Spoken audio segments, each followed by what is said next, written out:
시청자 여러분 안녕하십니까? 집중진단 제주 정은숙입니다. 지구온난화와 기후위기가 심각해지면서 탄소 중립이 전 지구적인 과제가 되고 있습니다. 카본 프리 아일랜드 2030, 즉 제주의 탄소 없는 섬 정책이 세계적으로 주목을 받고 있는데요. 오늘 이 시간에는 탄소 없는 섬 정책 추진 10년, 그동안의 성과와 과제 함께 짚어보겠습니다. 오늘 함께해 주실 분들 소개해드리겠습니다. 강성희 제주도의회 환경도시위원장 나오셨습니다. 안녕하십니까? 네, 반갑습니다. 안재홍 제주녹색당 정책위원장 나오셨습니다. 네, 안녕하십니까? 네, 고윤성 제주도 미래전략국 저탄소 정책과장 나오셨습니다. 안녕하십니까? 네, 반갑습니다. 김상엽 제주연구원 원장 나오셨습니다. 네, 안녕하세요. 네, 안녕하세요. 네, 오늘은 먼저 좀 축하할 소식이 있어서 그것으로 이제 문을 좀 열어야겠습니다. 지난주였지요. 영국 그렇습니다. 글래스고에서 그 제26차 유엔 기후변화 협약 당사국 총회가 열렸었는데요. 제주도가 초청이 되어서 거기서 이제 사례 발표도 했고, 그리고 에너지 분야 그 최우수 파트너십 을 수상을 하기도 했었습니다. 네. 좀 축하할 만한 일인데요. 이번 제주도의 참가와 수상 어떤 의미가 있는 건지, 그리고 현지 반응이 좀 어땠는지 이제 원장님께서 좀 말씀해 주시죠. 예.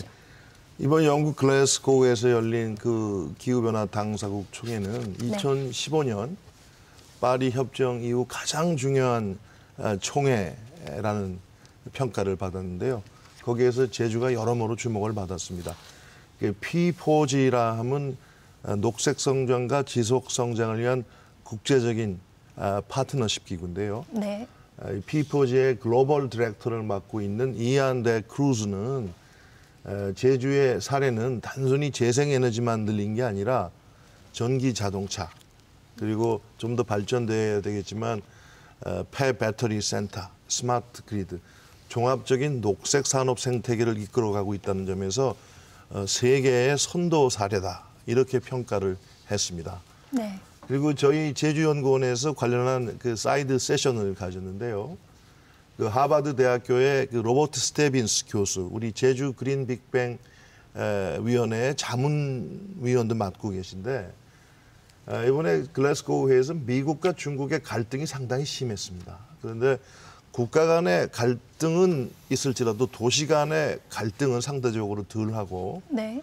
제주도는 바로 도시 간의 협력을 이끌어 나갈 수 있는 모범 사례다, 이런 얘기를 했고, 또 하나 중요한 그 일이 있었습니다. 그 글로벌 기후 연합체가 결성이 됐습니다. 세계에서 65개 도시가 저탄소 사회로 가기 위해서 힘을 모으자 했는데, 네. 거기에 제이 인슬리 워싱턴 주지사가 그 모임을 결성을 했는데 제주도를 아주 모범사례로 초청을 했습니다. 그리고 과거에 제주 포럼을 통해서 제주도와 기후 동맹을 맺자 원지사와 대담을 하면서, 원희룡 전 지사와 그런 사례가 있었습니다만, 이 도시 간의 협력을 제주가 국제사회에서 선도할 수 있다, 이런 것도 굉장히 큰 의미가 있었다고 생각이 됩니다. 네, 지금 그 도시 간 협력에서 가장 큰 성과를 이제 인정받은 것 같은데요. 그 고윤성 과장님 어떻습니까? 구체적인 성과 어떤 부분이 좀 인정이 됐는지, 이 도시 간 협력 외에 또 어떤 부분이 있었는지 좀 말씀해 주시겠어요? 예, 우선 그 영국까지 가서 좋은 사례를 저희 권한대행과 의장님께서 같이 가셔서 잘 말씀해 주고 오신 거에 대해서 정말 도청의 그런 일하는 직원으로서, 도민으로서 되게 영광스럽고 감사한 생각입니다. 네. 아까 이제 외부적으로 말씀을 잘 해주셨지만, 그 알맹이로 가장 큰 성과로 내보낼 수 있는 거는, 그렇죠. 저희 신재생 에너지 발전 비율을 그래도 저희가 지난 10년간 많이 키워왔다는 것, 그리고 전기차 보급에 지난 2013년부터 굉장히 저희가 열심히 해왔다는 것을 두 가지를 들 수 있을 것 같습니다. 네. 먼저 신재생 에너지 발전 비율은 국가적으로 2030년까지 20%를 달성하겠다는 목표를 17년도 내세워서 진행 중인데요. 네. 제주는 작년 기준으로 17% 정도 국가 목표의 85%를 10년을 앞서 달성을 하고 있습니다. 네. 전기차 보급 같은 경우에는 저희가 현재 24,000여 대 정도로 도내 운행 차량 대비 6% 전국에서 압도적인 1위입니다. 그런 부분에서 저희가 성과를 열심히 하고 있음을 함께 국제사회에 알리고자 그런 부분 좀 준비를 해서 같이 제출을 했었는데요. 그런 부분이 아까 원장님 말씀하셨던 것처럼 좀 그래도 제주에서 그런 노력들이 세계적으로 좀 같이 공유되고 알려지는데 의미가 있다고 생각이 돼서 그런 수상의 영광까지 좀 안을 수 있지 않았나 생각해 봅니다. 네, 그동안 수고가 참 많으셨을 것 같습니다. 그 탄소 없는 섬 제주 2030이라고 했을 때 이게 2012년에 사업을 이제 추진해서 올해로 벌써 이제 10년 차가 됐고요. 크게 보면 4가지 정책 목표를 가지고서 이렇게 달려왔습니다. 그 4가지를 잠깐만 짚어드리면 신재생 에너지를 통해서 100% 도내 전력 수요를 100% 다 달성하겠다라는 것과 그리고 도내 등록 차량 가운데 친환경 전기차로 한 75% 정도 달성하겠다는 것, 그리고 에너지 수요 관리를 이제 효율을 높여서 고효율, 저소비 에너지 소비를 낮추는 이런 방식으로 추진하겠다는 것, 그리고 4번째 마지막이 에너지 융복합 산업을 이제 선도하겠다는 것, 이렇게 4가지가 크게 정책 목표였는데요. 이런 기본 방향 그리고 그 10년간의 성과 이 부분에 대한 평가를 좀 해주시기 바랍니다. 네.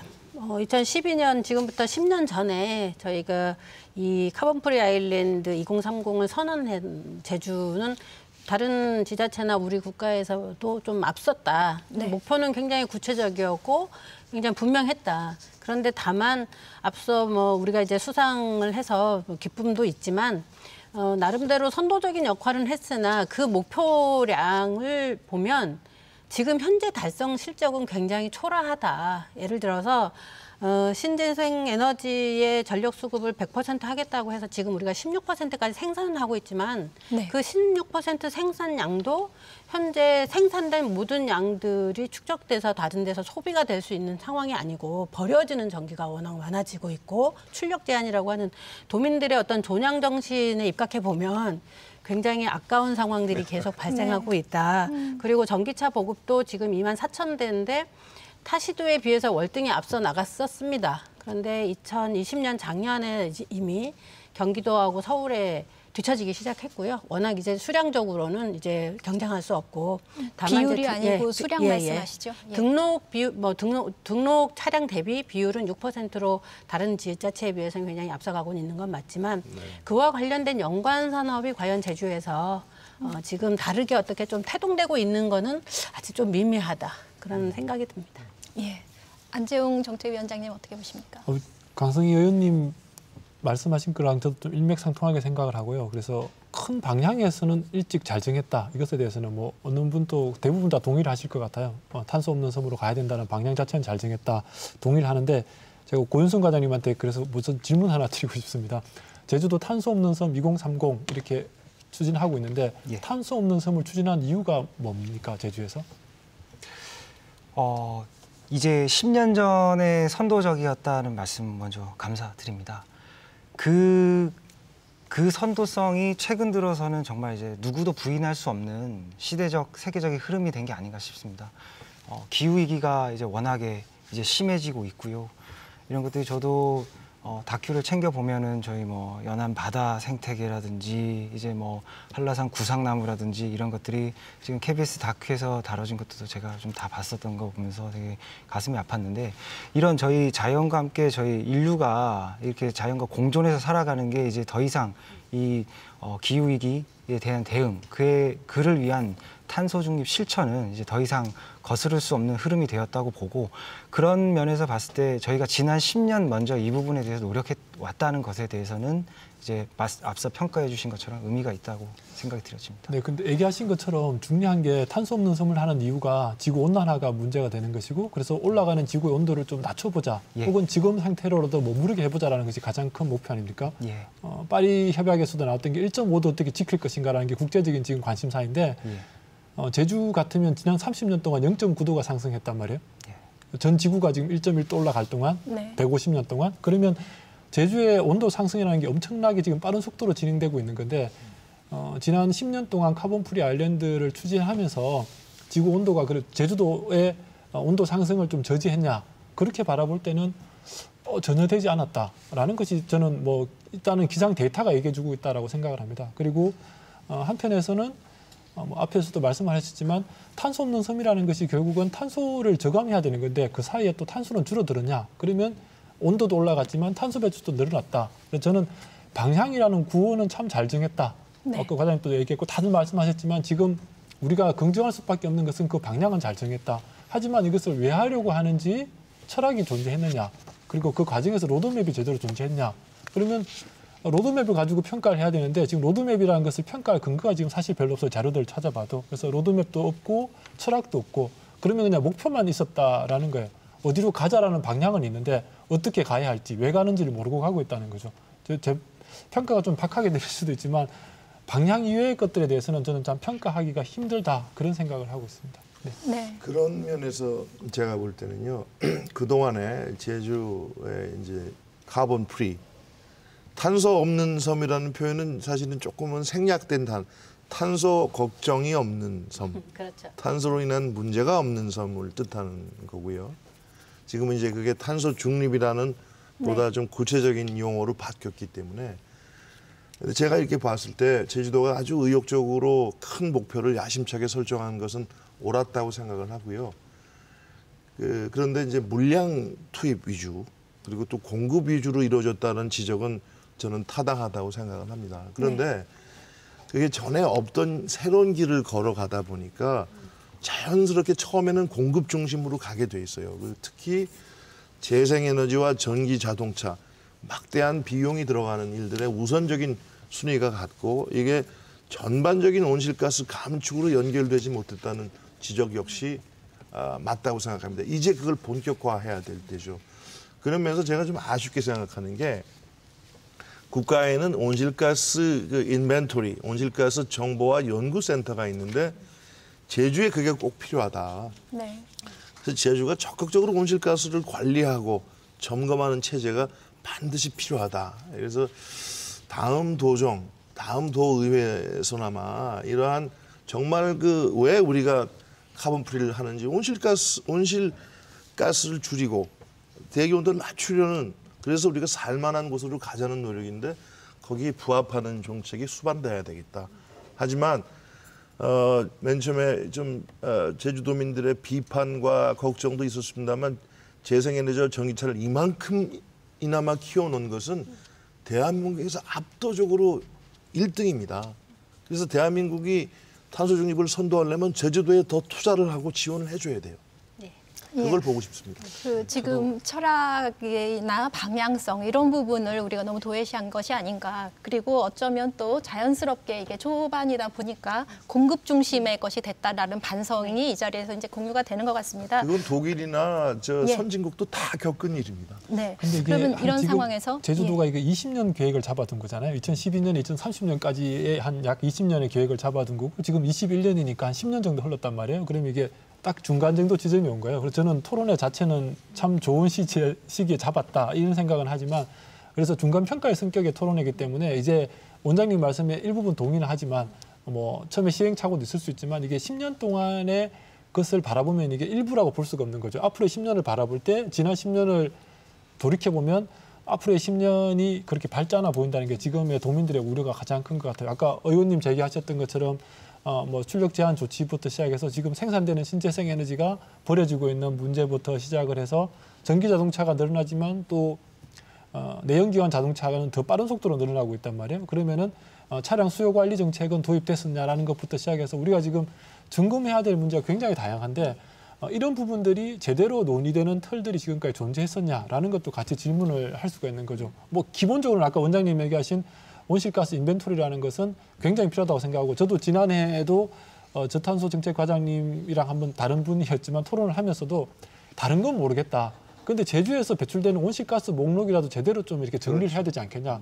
그것 좀 제발 빨리 해달라. 그래야지 탄소 없는 섬이 어디까지 가고 있는지 도민들이 알 수 있는 건데 지금은 제주 데이터라는 것도 제대로 볼 수가 없다. 지금 환경부를 통해서 받아야 되는 거긴 하지만 현재 상태에서는 그렇더라도 제주 걸 따로 정리도 안 해놨다는 거죠. 근데 제가 토론에 오기 전에도 홈페이지에 들어가 보니까 발전 얼마 했어요, 전기차 몇 대 보급했어요라는 걸 있는데 지금 제주 탄소 배출량이 어떻게 되고 있어라는 자료를 제가 찾을 수가 없더라고요. 그래서 저는 좀 탄소 없는 섬에 걸맞게 그리고 좀 글로벌 이슈에 걸맞게 이걸 좀 세팅해 나가면 좋겠다. 지금은 뭐 다들 동의하시는 부분인 것 같은데 제가 들어보니까 보급 위주의 정책으로 이 정책을 끌고 가서는 제가 볼 때는 원래 하려고 했던 그 성과 자체를 도저히 이룰 수 없다 이렇게 좀 보고 있습니다. 네, 그러면 그럼에도 불구하고 예. 저는 이제 안 위원장님이 지적한 부분 다 동의를 하지만 생산을 당연히 재생에너지의 어떤 보급을 하기 위해서는 기본적인 발전량이 생산이 돼야 되고요. 그다음에 그리고 가장 중요한 것은 그 생산된 것들 그리고 전기차도 마찬가지고 24,000대가 지금 제주도 내에서 운행되고 있는데 24,000대에 한 어떤 사후 관리 어떤 전기차들이 어떠한 방식의 운행에서의 어떤 문제점이라든지 그리고 어떤 운행에서의 그 전기 배터리의 어떤 소모되는 부분이라든지 나타날 수 있는 여러 가지 사안들을 다 자료화시켜서 축적이 되면 이것도 굉장히 중요한 자원이 될 수 있거든요. 그런데 이제 그런 것들을 참 못한 거 아니냐. 그리고 우리가 이제 태양열 관련해서 태양광 사업도 굉장히 많아졌고 풍력 발전도 하고 있지 않습니까? 그런데 생산량들이 어디에서 얼만큼 생산되고 있다라고 하는 어떤 그런 데이터들이 총괄되어서 그런 것들이 제주도민들이 바라봤을 때 이게 전체적으로 관리가 되고 있구나 이렇게 보면 좋은데 다 개별 사업자한테 맡겨져 있고 그러다 보니까 이것이 우리 도정에서의 그 기후 위기 대응과 관련한 어떤 전체적인 어떤 총괄하는 그런 부분들이 너무 좀 미약했었다. 부분적으로는 굉장히 노력은 했으나 그런 것들이 앞으로의 어떤 개선점을 만드는 데 있어서도 자료를 축적하지 못함으로 인한 그런 부분들이 새로운 어떤 산업으로의 연결이라든지 폐 배터리라든지 폐 태양광에 대한 어떤 것들을 재활용한다든지 그런 산업으로의 어떤 연계를 할 때 우리가 이제까지 뒷받침할 수 있었던 어떤 자료 이런 것들이 좀 축적되어 있었으면 더 좋았을 것을 하는 아쉬움이 있죠. 아쉬움이 있다 말씀이시고요. 저도 이제 아까 말씀하신 거에 답변도 드리면서 그 아쉬움 말씀해 주신 건 알겠지만 우선 그런 것들을 이제 저는 그렇게 받아들여집니다. 이제 말씀하시기에 예를 들어 그런 24,000여 대의 전기차 운행에 대한 데이터 같은 경우에는 민간 영역이기 때문에 사실상 어렵다고 봅니다. 근데 이것들이 배터리가 나중에 작년까지 보급된 배터리 같은 경우에는 지자체에 반납이 되기 때문에 이후에 저희가 산업화하는 데에는 충분히 역할을 할 수 있고 이런 부분에서는 테크노파크에서 전문기관으로 지정돼서 하는데 그래서 이런 저희가 배터리건 풍력이건 이런 부분에 대해서 앞으로 10년을 잘 챙겨가려면 이런 데이터들이나 이런 것들에 대해서 총괄적으로 준비를 잘 해야 된다는 취지의 말씀으로는 제가 충분히 인지가 되는 것 같습니다. 아까 안지용 위원장님 말씀에서 이제 이건 한번 여쭤보고 싶긴 한데 제주가 0.9도 올랐다. 근데 지난 10년 동안 카본 프리를 잘 추진해왔으면 이게 0.1도라도 내려갔어야 되는 거 아니냐 이런 말씀의 취지신가요? 사실 그런 부분에서 굉장히 좀 무력감을 느끼는 부분도 있긴 합니다. 이제 아까 위원장님께서도 저희가 가장 먼저 뛰쳐나왔지만 작년에 서울 경기의 전기차 보급량으로는 추월을 당했습니다. 근데 이제 그 운행 차량이 저희 10배, 15배가 넘는 지역을 절대량으로는 저희가 1위를 지키기는 어렵지만 말씀드렸던 것처럼 저희가 운행 차량 대비로는 아직 1, 2위를 지키고 있다는 말씀을 그래서 드린 거긴 한데 저희가 그렇게 노력을 한 것에서 말씀하신 아쉬움은 있긴 하지만 저희의 노력만으로 이 기후라는 게 저희 제주도뿐만이 아니라 대한민국 전체나 이 아시아권에 이렇게 되는 문제로 봤을 때 그걸로 이제 왜 떨어지지 않았느냐의 말씀에서는 조금 저희도 아쉬운 점은 인지는 하고 있습니다만 노력하는 성과에 대해서는 좀 알아주셨으면 그 부분을 제가 조금만 말씀을 드리면 제주만 이렇게 오른 게 온실가스도 대기와 마찬가지로 지구적으로 순환을 합니다. 그래서 제주가 저감 노력을 한다고 해서 제주의 온도가 올라가고 내려가는 것에 직접적으로 영향을 주기는 사실 어렵다는 게 과학계의 평가고요. 그런 면에서 제주의 그 온도 상승, 해수면 상승 같은 경우는 제주의 지리적인 특성에서 연유한 측면이 큽니다. 근데 그렇다고 해서 제주의 온실가스 저감 노력이 충분했다라는 뜻이냐? 그렇지는 않고요. 꼭 인과관계는 제가 좀 짚고 넘어가야 되겠습니다. 네. 근데 저는 이제 주시죠. 그 원장님 말이 일부는 뭐 타당한 말씀이지만 일부는 좀 다른 얘기이기도 한데 예를 들면은 지구 평균 온도가 산업혁명 이후에 1.1도, 2도 올랐다는 것이 지금 통계치지 않습니까? 그렇죠. 그러면은 그것에 대해서는 다 동의를 해요. 지구 전체가 그 정도 올랐으니까. 근데 한반도가 2배 가까이 올랐다. 제주도는 더 많이 올랐다. 이건 좀 문제거든요. 그러면은 왜 한반도나 제주도는 뭐 지리적 영향이라는 것들을 제외하더라도 2배라면 굉장히 높은 겁니다. 전 지구가 1도 정도 올랐으면 우리 체온으로 치면 37.5도 정도 된 건데 제주도는 38.5도예요. 제가 이런 얘기들을 학생들한테 얘기하면 학생들이 뭐라고 얘기하냐면은 와 자가격리해야겠는데 이렇게 얘기를 해요. 지금 심각한 수준이라는 거예요. 네네.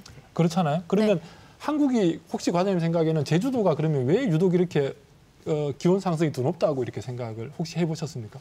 저는 뭐 환경 분야 전문가는 아니라서 네. 저의 지금 뭐 관련 다큐 같은 건 요즘 열심히 찾아보면 공부는 하고 있습니다. 네. 어쨌든 저희가 뭐 해류 같은 경우에서는 아래에서 올라오는 거에 제일 먼저 영향을 받다 보니까 뭐 저는 고향이 남쪽인데 이제 방어도 잘 안 잡힌다 이런 얘기도 듣곤 합니다. 이제 하지만 그런 것들이 이제 뭐 전 세계적으로 영향이 있는 것에 대해서 왜 제주가 더 영향을 받느냐 거기에서 우리가 더 노력했던 줄일 수 있지 않았겠느냐에 대해서는 저 당연히 이제 그거에 대해서는 인정하지만 아까 말씀드리고 싶었던 거는 어쨌든 지난 기간 육지보보다 훨씬 더 많이 신재생 에너지를 보급을 했고 전기차를 24,000여 대를 보급했습니다.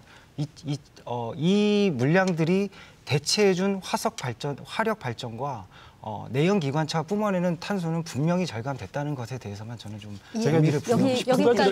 여기까지 하고요. 그다음 중점으로 좀 넘어갈 일이 있어서 다음에 또 연결해서 좀 해주시고요. 시간을 가지면 좋겠습니다. 예, 근데 제가 이 그 부분 하나만 짚고 넘어가려고 한 가지만 하는데, 한 가지만. 하십시오. 그러니까 예. 뭐 차량 증가했거나 이런 부분은 나중에 또 논의를 하도록 하고 제가 기온 상승에 대해서는 과학자들이 대체로 얘기하는 건 한반도 기온 상승의 가장 큰 이유는 열섬화 효과라고 얘기를 해요.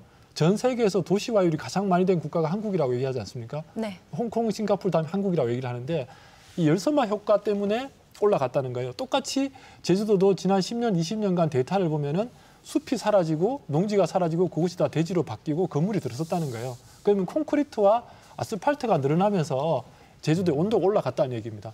기존 지구 온난화에 플러스해서 제주만의 열섬화 효과가 덧붙여졌다는 거죠. 그러면은 지구상의 온도를 낮추는 것은 지구 전체 얘기라고 치면 제주에서 온도를 낮추는 방법들은 해수면이야 어쨌든 해류 부분이 영향이 있다고 치지만 이 지금 제주의 땅 부분에 대해서는 이 열섬화 효과라든지 이런 개발의 문제가 굉장히 큰 영향을 끼쳤다라는 것이 과학적인 결과입니다. 그러면은 당연한 말씀입니다. 그렇죠. 그러니까 그렇죠. 그러면은 제주도에 지금 탄소 없는 섬이라는 것이 가장 중요한 이유가 제주도의 온도를 좀 떨어뜨려 보자라는 게 제일 큰 이유 아닙니까? 그래서 제주도의 생태적 변화를 조금 늦춰보자는 건데 그렇다면은 이게 보급 정책과 아울러서 이런 개발에 대한 명확한 입장이 제주도에서 함께 존재해야 된다라는 것이 저는 바로 지금 네. 그동안의 노력이 에너지와 모빌리티에 집중되어 왔는데요. 당연히 도시 전체, 제주도 전체 차원으로 그 노력이 확장돼야 되고요. 그래서 작년에 이제 송악선언, 어렵지만 난개발은 스톱시키겠다는 그런 선언도 나왔고 그게 실행이 되고 체감되려면 시간은 걸리지만요. 대단한 결심을 한 겁니다. 사실 건설하시는 분들한테 비판도 받고 그렇지만 제주다운 발전 방식을 찾아 나가야 되죠. 예. 그건 100% 맞는 말씀입니다. 네, 여기까지 하고요. 그러니까 제주라는 우리 섬의 이 수용성을 고려해서 개발이라던가 뭐 다양한 산업 분야가 같이 돼야 되고 이 저감 효과, 그 탄소를 낮출 수 있는 그런 방식의 그 수용성까지를 고려한 것들이 고려돼야 된다. 이렇게 좀 정리를 하고요. 말씀하시는 주장들 잘 이해가 됩니다. 조금 그 구체적인 지금 어쨌든 이게 탄소 중립의 섬, 탄소 없는 섬 이 정책과 관련해서는 공급 위주의 정책이 지금까지는 돼왔기 때문에 몇 가지만 이 공급 정책에 대해서 좀 짚어보겠습니다. 그 2030년까지 도내 전력 수요 100%를 신재생 에너지로 하겠다라는 것이 목표였거든요. 그런데 지금 현재 17% 정도 작년까지 이렇게 말씀해 주셨으니까요. 남은 9년 동안 이게 100% 달성이 가능할 것인가 이 문제 하고요. 좀 더 심각한 것은 지금 현재 신재생 에너지를 많이 만들 수 있는 그 공급 체계는 그 체계는 만들어져 있는데 77차례나 지난 해에 출력 제한이 있었습니다. 더 이상 만들지 말라는 권고를 하는 거죠. 스탑을 시키는 거죠. 이 문제에 대한 대책들 어떻게 가능할지 좀 말씀을 해주십시오. 저는 이 부분이 앞서 지금 이게 뭐 가치에 대한 어떤 부분들을 하고 그다음에 도시에 어떤 이렇게 사람이 살아야 되고 어떤 산업이 발전하려고 하면 불가피하게 탄소 배출을 할 수밖에 없는 어떤 사업 구조들을 가지게 되는 부분도 있거든요. 특히 이 전력 관련해서는 우리가 모든 전력의 생산과 공급이 지금 한전 중심으로 일원화되어 있습니다. 그리고 대규모화되어 있거든요. 네. 우리가 발전소가 제주도 내에 큰 발전소가 뭐 중부발전소, 남부발전소, 그다음에 한림에 있는 발전소 뭐 이렇게 한 서너 개가 있거든요. 거기서 제주도민들의 전력들이 거의 한 70%가 이렇게 보충이 된 건데 그런 발전소들, 그러니까 우리가 태양광을 설치를 하면 그 태양광 소규모의 사업장도 하나의 발전소이거든요. 네. 풍력 발전소가 하나가 새도 풍력 발전기가 하나가 발전소가 된 거거든요. 그러면 그 발전에 따른 생산된 양을 소비할 수 있는 소비 송전 배선망들이 깔려져야 되는데 네. 그런 것들은 지금 우리가 상상하는 것보다 엄청난 비용이 수반이 되고 그 우리의 한정 같은 아주 자그마한 것들이 마을마다 아니면은 산업 어떤 건물 하나하나마다 그런 망들이 만들어져야 된다라고 생각을 하면 지금과는 굉장히 다른 세계의 그림을 그려야 되는 겁니다. 근데 네. 그런 준비를 해야 되는데 그런 준비가 아직 여러 가지 규제적인 문제, 그러니까 공공 영역에 있지 않았습니까? 그런데 네. 그것들을 어느 정도로 민영화할 건지 아니면은 공동체로 아니면은 우리가 지자체로 어느 정도의 어떤 그 분업화를 시킬 건지 이런 것들이 굉장히 맞물려 있기 때문에 그런 부분들을 하나하나 좀 풀어가기 위해서 제주가 실증적인 모델로 이런 부분들을 좀 풀어가는데 한 번 더 좀 더 실증할 수 있게끔 국가에 어필해서 우리가 그런 발전의 어떤 소규모 발전들을 이루어갈 수 있는 그런 방식들을 좀 찾아야 될 것 같습니다. 그렇습니다. 이게 지금 이제 사회자께서 제주가 2030년까지 과연 재생에너지 100% 달성하겠느냐 굉장히 야심찬 목표를 설정을 했죠. 2012년에 제주도에서. 근데 그런 야심 덕분에 그나마 여기까지 왔다라고 저는 말씀을 드리고 싶습니다. 그냥 뭐 한 50% 합시다 했으면 지금 절반밖에 못 왔을지도 몰라요. 지금 정부가 2030년까지 온실가스 감축을 40%를 줄이겠다고 그랬고 2050년 탄소 중립 100%. 100%. 이거 정말 전문가들은 불가능에 가깝다는 진단이 많습니다. 근데 그만큼 이 목표는 야심차게 설정을 하는 것이 이 시대의 흐름이고요. 네. 제주도는 그런 면에서 이제 다음 단계로 넘어가는 와중에 있다고 생각해요. 지금 이제 산자부, 우리 고윤성 과장 굉장히 열심히 노력하셨는데 산자부가 분산 에너지 특구에 관한 법을 지금 만들고 있습니다. 1호가 제주도가 될 거예요. 그러면 지금 우리 위원장님 말씀하시는 것처럼 제주도가 분산형 에너지를 선도하는 것이 되면 많은 변화가 또 있을 겁니다. 이제 물량 위주보다는 그 관리, 소비자 중심의 에너지 체제, 분산형이 되고 그리고 여러 가지 비즈니스 모델도 많이 생길 거고요. 주민들의 참여도 더 많이 늘어나고 체감이 될 겁니다. 그리고 비즈니스, 전에 없던 비즈니스가 많이 생겨날 거예요. 그 2단계를 위해서 지금까지 노력해왔다. 저는 이렇게 좀 평가를 하고 싶습니다. 네, 지금 분산 에너지 시스템, 분산형 전력에 대해서 말씀해 주시는데 이게 그 한전 중심의 중앙 집권적인 그 배분 방식이 아니고 그렇죠. 지역 곳곳에 있는 소규모 발전에서 전기를 쓰게 되는 이런 시스템을 말씀해 주시는 그렇죠. 거죠. 전력을 이제 직접 거래하는 제도도 새롭게 형성이 되고 실시간 요금제도 제주형 요금제가 도입돼서 수요 관리도 하고 네. 전기 자동차가 이제 전력망에 맞물리면서 하나의 그 움직이는 에너지의 체제가 되기도 하고 그런 특구로 변화들이, 제주도가 될 확률이 높다는 말씀이시죠? 이미 당시 성윤모 장관 직전 장관이 제주도를 특구로 내정을 했습니다라고 발표를 하고 갔고요. 우리 고 과장님도 그 얘기 들으셨죠? 예. 예. 네. 이제 제도 법이 완성되기를 기다리고 있는 중입니다. 네, 알겠습니다. 그런데 이런 특구 지정이나 이런 부분 물론 이제 관해서 특히 중앙 정부와의 연계도 중요할 텐데요. 또 이런 비판이 있습니다. 지나치게 이게 관 주도로 가고 있는 거 아니냐 이런 비판이 있는데요. 주민이나 이런 특히 분산형 전력이나 이런 부분에 있어서는 주민과 마을과의 연계 이런 것들이 굉장히 중요한데 아직까지는 주민이나 마을 참여가 매우 제한적이다 이런 비판이 있거든요. 이 부분에 대해서 어떻게 생각하십니까? 네, 뭐 앞서 이제 얘기하신 것처럼 분산형은 다 좋다고 생각을 하는데 이게 잘못하면 민영화 논의랑 또 맞물릴 수 있기 때문에 좀 우려가 큰 거고, 다행히 제주도는 에너지공사라는 공기업이 존재하기 때문에 에너지공사를 좀 잘 활용했으면 좋겠다라는 것이 좀 대체적인 의견인 것 같습니다. 그걸 완전 민영화로 가자는 얘기는 아닌 것 같고, 그래서 네. 그 부분을 일단 하나 짚어드리고 싶고요. 네.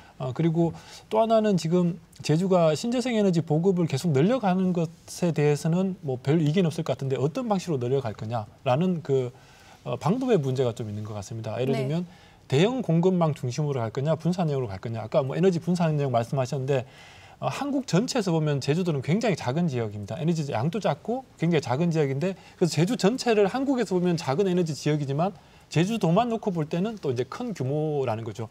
예컨대 수치로 보면 100메가와트가 한국에서는 작은 수치지만 제주에서는 굉장히 큰 수치라는 네. 거예요. 제주가 지금 하루 평균 전력량이 2019년 기준으로 한 650메가와트 정도라고 하니까 100메가와트면 어마어마한 규모인데, 지금 해상 풍력이나 이런 것들을 만드는 게 최소 단위를 지금 100메가와트 규모로 지금 설계를 하고 있습니다. 그럼 이게 너무 제주의 전력 수급 기준으로 볼 때 지금 거대한 기준으로 맞춰둔 게 아니냐라는 부분에 대해서는 좀 검토가 필요하다는 말씀 우선 하나를 드리고요. 네. 그리고 또 하나는 그 관주도 이런 말씀을 하셨는데, 전력을 계속 우리가 만들어내는 것보다 쓰는 게 자꾸 늘어나면 어떡할 거냐라는 우려가 있는 것 같습니다.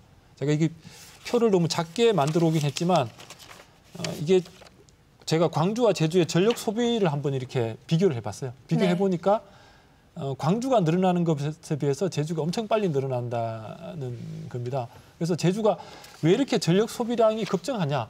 제주 사람들이 아까 우리 의원님 조난정신 얘기하셨지만 제주 사람들이 얼마나 아껴 쓰는 마음들이 큰데 왜 1인당 전력 소비량이 전국에서 최고 높을 만큼 높아지냐?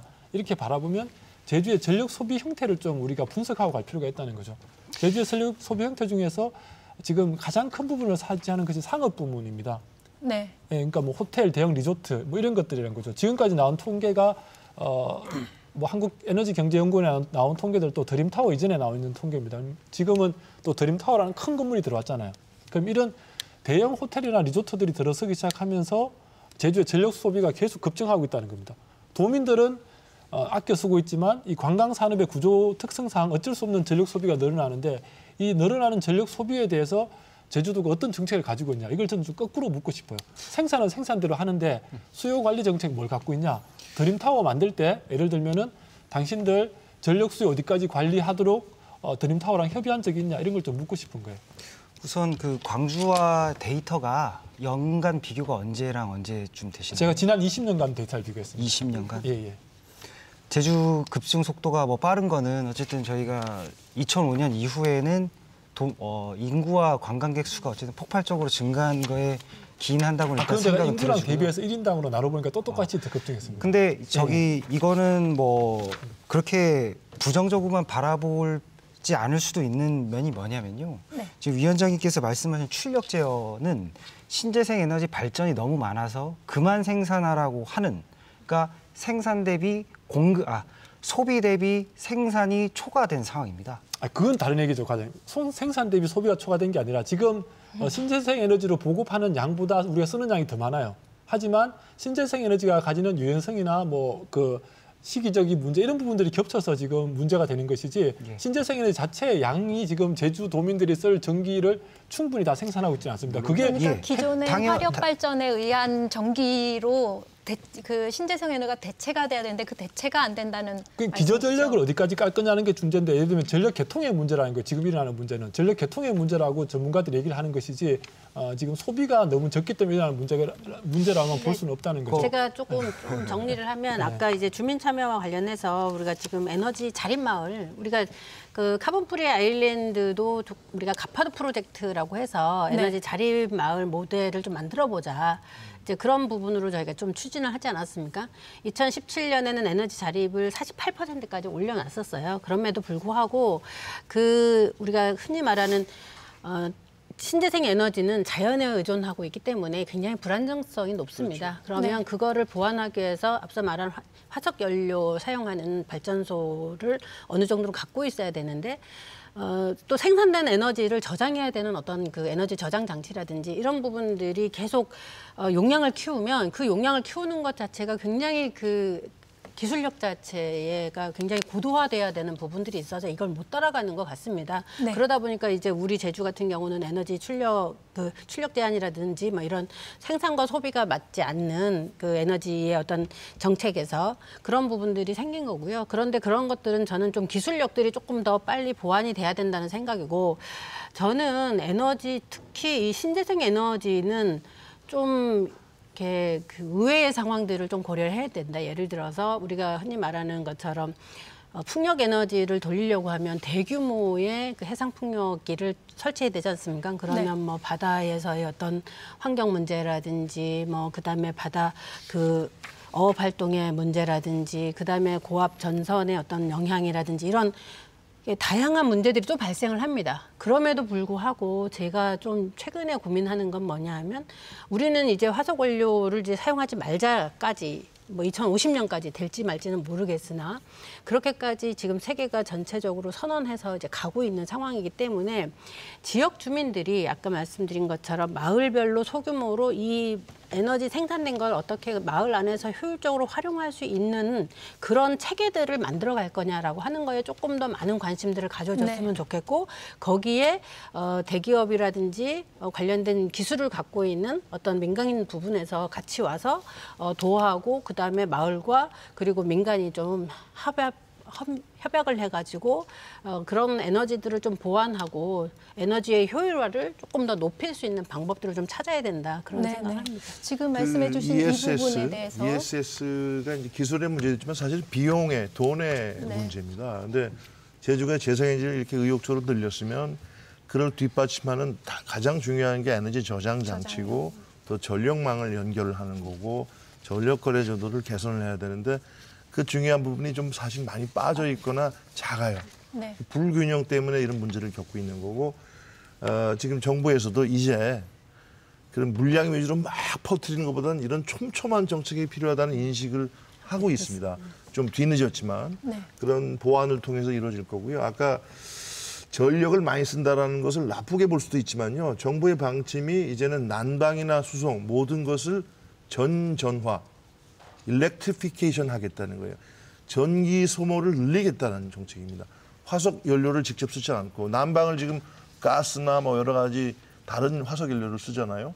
난방도 전기로 하고 자동차도 전기로 가게 하고, 다만 전기는 깨끗한 에너지를 생산하는. 그래서 전기 쪽으로 수요가 늘어나는 거는요, 정부에서 가져가고자 하는 방향입니다.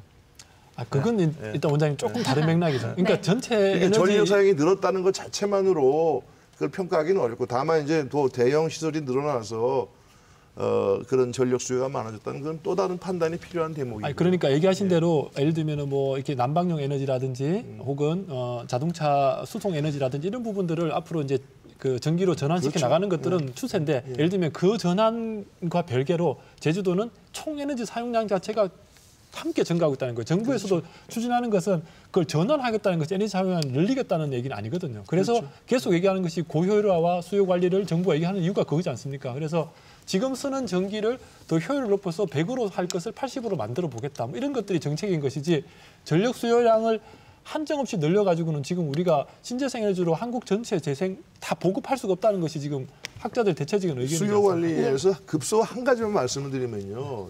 지금 전기료가 사실 너무 쌉니다. 전기를 아낄 이유가 별로 없어요, 소비자 입장에서는.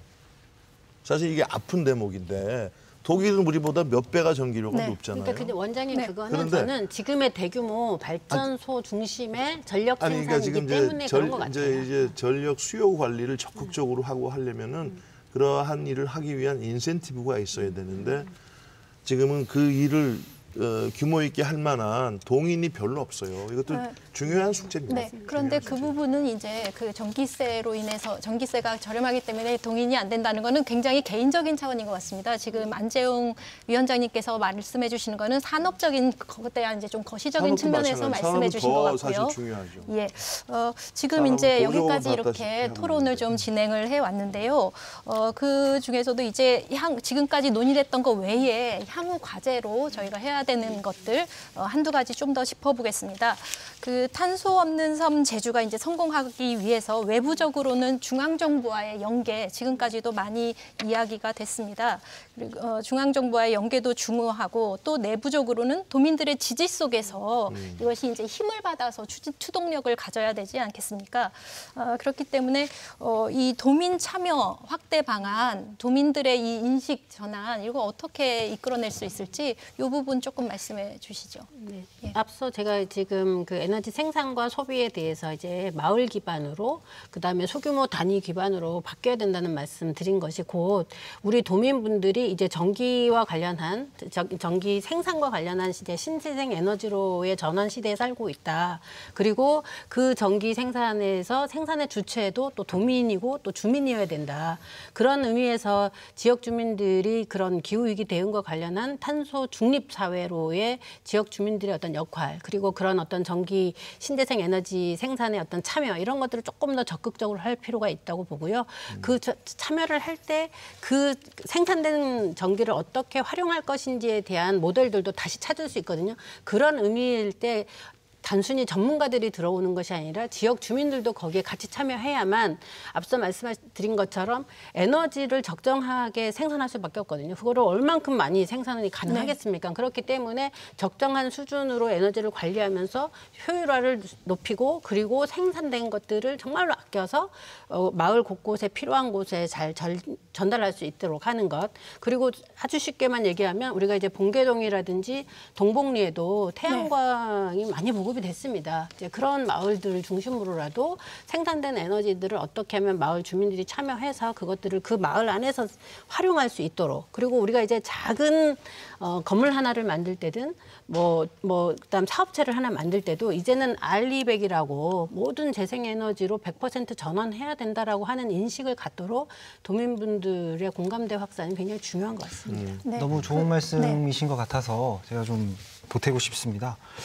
일단 이제 위원장님 말씀하신 마을 기반에 돼야 된다는 정말 전적으로 동의하고 그렇게 돼야만 이제 실천도 더욱 그렇게 생활에 내재된 실천 이제 생활 속에서의 탄소 중립이 이제 이루어지지 않을까 싶습니다. 말씀하신 마을 기반의 그런 것들이 국가적으로 이제 공모들이 많이 이제 고민이 되고 있습니다.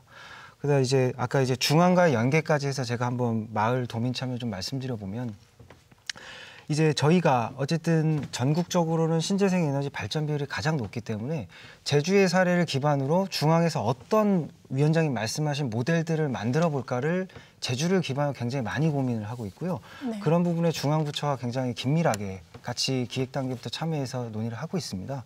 그러다 보니까 이런 것들이 실제 예산으로 국가 정책으로 나올 때는 저희가 그런 것들을 가서 잘 이제 그걸 확보해서 오면은 말씀하신 대로 지역 주민들에게 혜택으로 돌아가고 그럼 연말에서 탄소 중립에 노력을 했더니 이런 이득이 있어서 내 삶도 나아지고 탄소 중립도 실천하고 이런 것들이 선순환 구조가 되면은 이게 정말 위원장님께서 말씀하신 그런 마을 주도의 관만 나서는 이런 탄소 중립 실천이 아니라 이런 정말 도민 주도의 국민 주도의 탄소 중립 실천이 될 수 있을 것이라고 보고요. 이거는 말씀하신 활용 분야입니다. 그리고 생산 분야 같은 경우에도 저희가 어떤 태양광이건 어떤 해상 풍력이건 그동안은 어떤 이제 부정적인 인식도 있고 이랬지만 이런 것들이 조성되는 과정에서의 깊은 이해와 소통을 통해서 이게 마을에 득이 되고 우리 마을에서 이렇게 신재생 에너지에 노력한 것이 탄소 중립에 이제 도움이 된다는 게 알게 되는 순간이 되면은 이런 것도 좀 탄력이 붙을 것이라고 보고요. 아까 안지영 위원장님 말씀하신 것처럼 제주도의 그런 전체 전력 규모에 봤을 때 해상 풍력 몇 개 이게 하는 게 굉장히 크다고 하시는데 이거는 한편으로는 이런 것들이 마을 수용성 확보와 함께 진행이 된다면 저희 2030년까지 100% 목표 어려울지 모르겠지만 그런 것들에도 좀 탄력을 붙을 수 있는 여건이 향후 조성될 수 있을 거라고 생각합니다. 제가 이번에 글래스고의 기후변화 총회 회장에 갔을 때 이제 제주도랑 자매 결연 맺고 있는 도시 중에 하나가 하와이지 않습니까? 네. 그래서 하와이 지사님과도 좀 얘기를 나눴는데 이제 이런 표현을 쓰더라고요. 소셜 라이센스. 사회적 면허가 중요해진 시대가 됐다.